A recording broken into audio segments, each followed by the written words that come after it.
So, Robin is bi. Really, DC? Really? The Tim Drake version of Robin. You know, the one who was previously married and had kids. Well, turns out he's really bi. Because reasons. Now, personally, I couldn't care less what you do with Tim Drake. I'm not invested in the character or upset that they've made him bi. He's the third string Robin. I just really don't care.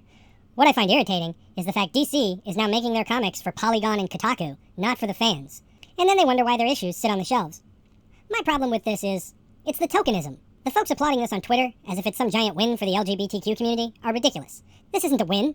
It's not representation or visibility, it's tokenism.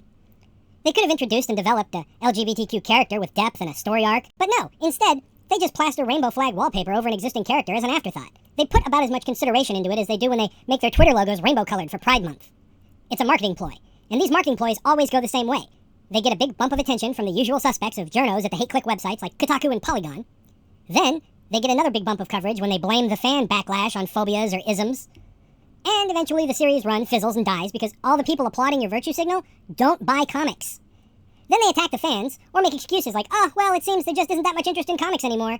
Meanwhile, manga's flying off the shelves. No, what comics fans aren't interested in is the pandering tokenism and virtue signaling that's being shoehorned into existing popular comics. And here's a point you seem to miss when you try to blame the negative fan reaction on hate or phobia. Fans don't care about superhero sex lives. I don't care who Robin wants to bang. If the most interesting thing about a character is who they want to hook up with, that's a boring one-dimensional character. And when that detail is retconned in, well, that's just lazy.